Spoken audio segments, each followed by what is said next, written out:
They are Yenching Scholars at Peking University. With diverse backgrounds from all over the world, they all have a curious mind about Chinese politics and economic development, one of which is China's investment in foreign markets.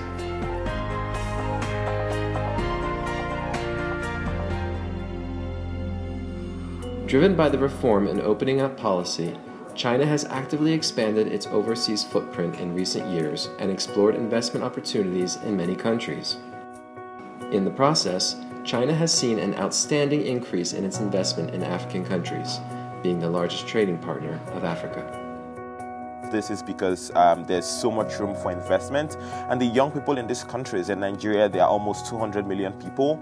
More than 60% of that population is below the age of 19. So there's a whole need for investment. A lot of the people want to work, they want to apply their skill set and contribute to building the economy. And this is where China comes in. Firstly, China provides a very great lesson for a country, an example of a country that has harnessed and utilizes demographic preponderance, and that's a very great learning area for Nigeria.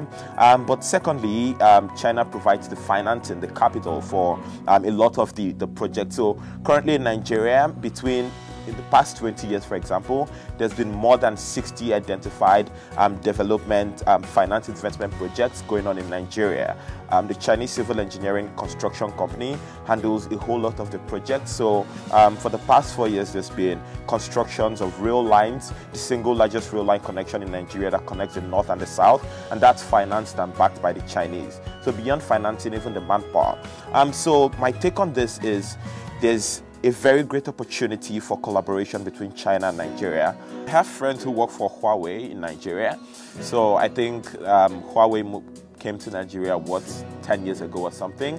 And what they did was a massive recruitment of Nigerians. So there are a lot of Nigerians who are working with them now and have access to training, not just locally, but abroad, in China, in the US, and in all of these countries. And I think that's something that's really incredible. But beyond that's one example of a Chinese company. So some people think it's really great, an opportunity for development of the country. And on the other hand, people have used words like colonization. So, I read an article by some professor who thinks that China is colonizing, and from the etymological root of the word colonization, it has absolutely nothing to do with what China is doing in Africa right now.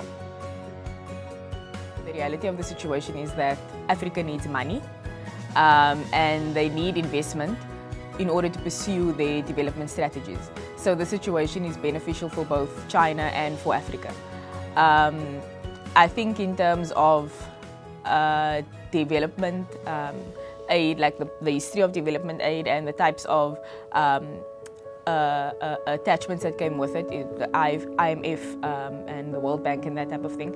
I think what is a bit different with Chinese investment is that it allows Africa more room to determine their own path and how they want to pursue their development strategies. Among others, the Belt and Road Initiative, BRI, is the flagship project of China's foreign investment. Ankur Samir Shah, who has developed an interest in the BRI and once hiked along China's Silk Road, shares his thoughts. So there are two main groups whose perception we need to look at. One is the domestic Chinese population, which we shouldn't overlook, is very important. And the other is the local population, where projects are developing. A lot of the backlash that you read in, let's say, in the English language press, like in the Financial Times or the New Yorker or whatever, you hear words like neocolonialism. I think the way that can be avoided, or maybe not avoided, but at least the way that the perception could be improved, is getting these locals to have their say. I would love to see more of in the BRI is local engagement. So obviously you have these Chinese investment companies and construction companies, but I think they need to make a big effort to involve local stakeholders, get local opinions, because it's the locals that are going to, benefit most from these projects.